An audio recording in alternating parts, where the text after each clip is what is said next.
Doctor साहब, वज़ीर-ए-आज़म शहबाज शरीफ साहब की जो अज़रबैजान के सदर से मुलाकात हुई है, उसको आप कैसे देखते हैं? जबकि बिलावल भुट्टो ज़रदारी साहब ने कहा है कि सूबों के फंड करने की जो है उसको हर सूरत मुखालफत की जाएगी। देखिए, ये तरमीम जैसी भी हैं, मेरा तो ख्याल है अगर इसमें अवाम के लिए कुछ है, जी। जो अवाम के लिए अगर कुछ नहीं है तो वो चीज़ नहीं होनी चाहिए। पाकिस्तान के लिए कुछ नहीं है, इसमें तो नहीं। अगर पाकिस्तान के लिए इसमें कुछ है, मुल्क के लिए कुछ है इसमें, तो ये तरमीम आंखें बंद करके अगर, तो मैं तो इस पे बिल्कुल क्लियर हूँ। और मैं उस पे बिल्कुल कि इन्वेस्टमेंट, सिक्योरिटी, इकोनॉमी जो है वो आपकी नेशनल सिक्योरिटी का हिस्सा है। फिर वही बात में दोबारा, और उसको आप ठीक करने के लिए, इन्वेस्टमेंट के लिए सोशल अनरेस्ट, इन्वायरमेंट, कवानीन, रूल ऑफ लॉ, और उसमें जो अकाउंटेबिलिटी और सज़ा और जजा, ये इसको आपको करना पड़ेगा। तो मैं इस पे कर लूँ। अजरबैजान के हवाले से शहबाज शरीफ साहब वहाँ पे हैं, जी। और उनके साथ फील्ड मार्शल आसिम मुनीर साहब हैं। अजरबैजान का दौरा बड़ा इंपॉर्टेंट इसलिए है कि ये 8 नवंबर 2020, 8 नवंबर 2020 को जो निगोर्नो काराबाख के हवाले से जो एक फैसला कुन जंग हुई थी अजरबैजान और आर्मीनिया के दरमियान, ठीक है, इसको मैं तो इस प्रोग्राम में कवर कर चुका हूँ 2020 के। क्योंकि उसकी वजह ये है कि वो उस जंग के एक हिस्से में मैं वहां पर मौजूद था, उस निगोर्नो काराबाख में नहीं, यानी उसके एक साइड से मैंने सही। इस जंग को देखा है, या अजरबैजान कह लें या कहीं दरमियान में कहीं मैंने देखा है इस जंग को। ये वो जंग है जिसकी कोई आपको इसकी कोई विजुअल्स नहीं मिलेंगे आपको, यानी किसी किस्म के वहां से। मैं ये बात बड़े बावसूख अंदाज में इसलिए कहता हूँ क्योंकि मुझे वहां पर सिर्फ इतना कोई आपको विजुअल्स नहीं मिलेंगे कि वहां पे कैसे लड़ाई हो रही है, कैसे हो रहा है, क्या कुछ हो रहा है। मैंने फर्स्ट टाइम अगर ये जो वेपन्स हैं, जो जी। हाई टेक वेपन्स वो इस्तेमाल होते देखे हैं किसी जंग में हालिया सालों में, तो वो मैंने ये निगोर्नो काराबाख की 2020 की जंग में बिल्कुल इजाजत नहीं थी।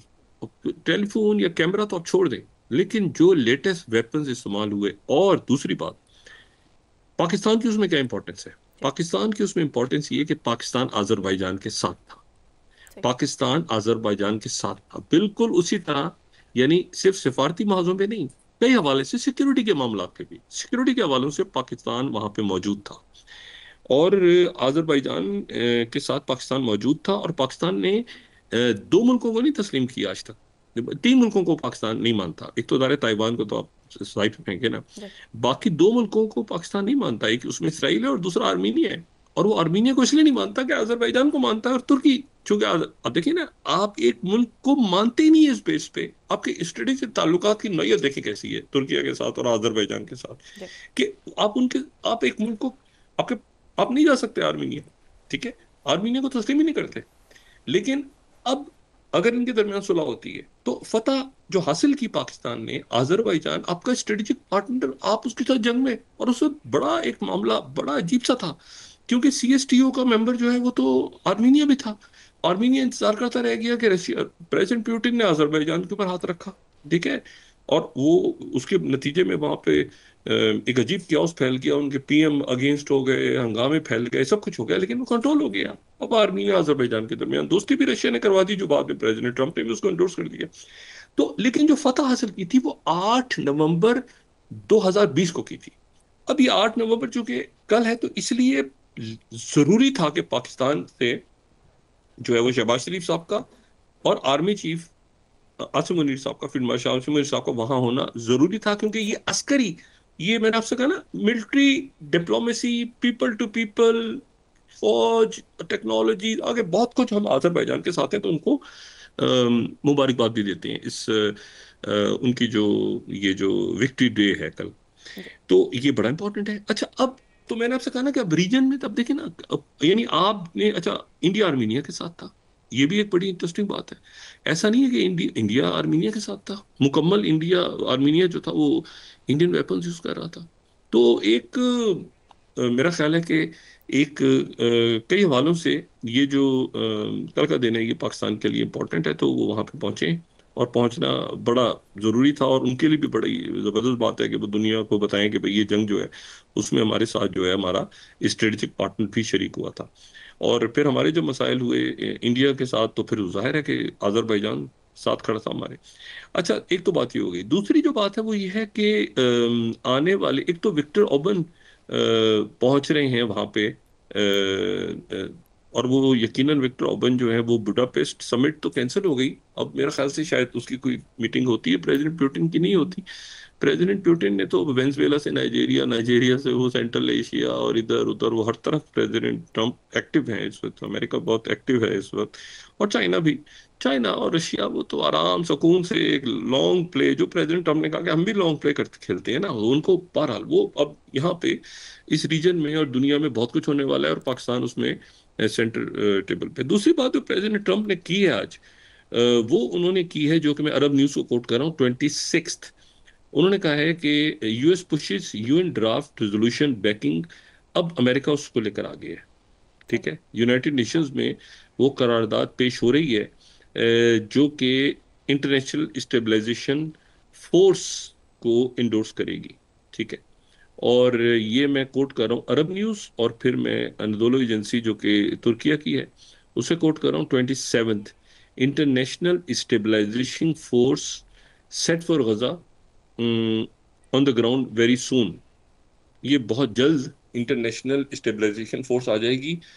ये ध्यान में रखिएगा, तुर्किया उसमें बहुत इंपॉर्टेंट रोल प्ले करने जा रहा है। ठीक है, लेकिन उससे पहले प्रेसिडेंट ट्रम्प ने वो जो उनका ट्रम्प प्लान था उसका, अगर आर्टिकल 6 आप देखें, उसका जो पॉइंट नंबर 6 है ना, 20th, जो 20 प्लान प्रेसिडेंट ट्रम्प का जो है, उसमें अगर आप जाएं, पॉइंट नंबर 6 हम दिखा सकें, तो जी। पॉइंट नंबर 6 जो है, जिसमें वो बात कह रहे हैं कि यहाँ पे हमास के लोग डिसआर्म हो जाएंगे, और डिसआर्म होने के बाद वो बाहर जा सकेंगे, और जिस मुल्क में चाहेंगे वो रहेंगे, और इस तरह की बात वो कर रहे हैं सारी। पॉइंट नंबर 6 अगर हमारी टीम दिखा सके, जी। तो अब पॉइंट नंबर 6 के ऊपर वो अमल दरामद जो है वो हो रहा है, सही। तो शुरू हो गया है।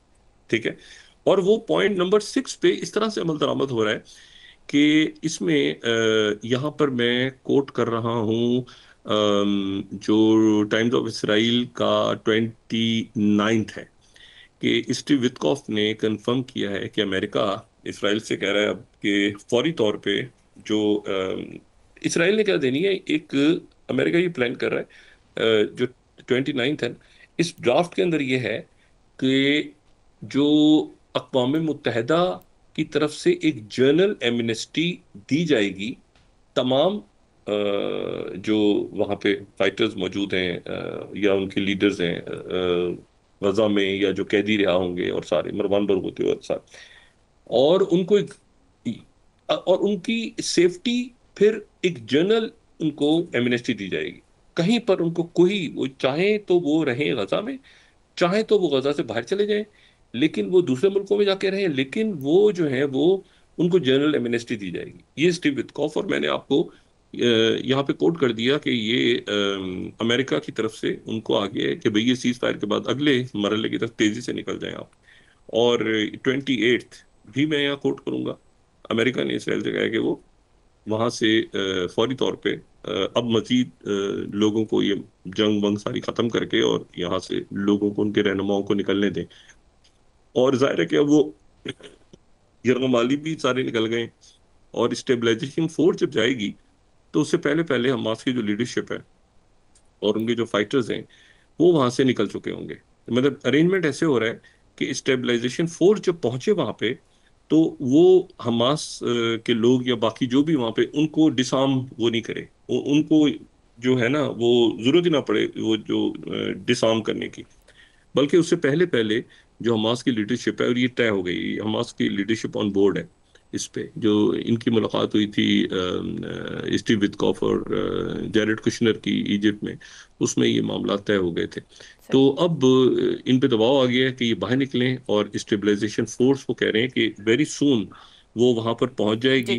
तो ये बहुत कुछ अब दुनिया में हो रहा है, बहुत कुछ। आप इसको कहीं से भी चाहे तो वेनेजुएला से स्टार्ट कर लें, चाहे तो आप इसको यूक्रेन रशिया से स्टार्ट कर लें, नेटो से स्टार्ट कर लें, चाहे आप इसको तो आर्कटिक से शुरू कर लें, चाहे तो आप इसको जो नाइजीरिया से स्टार्ट कर लें जो प्रेसिडेंट ट्रम्प कह रहे हैं बात, चाहे तो ब्रिक्स से शुरू कर लें, चाहे तो साउथ चाइना सी से शुरू करें, आप जहां से आप चाहें आप शुरू करें।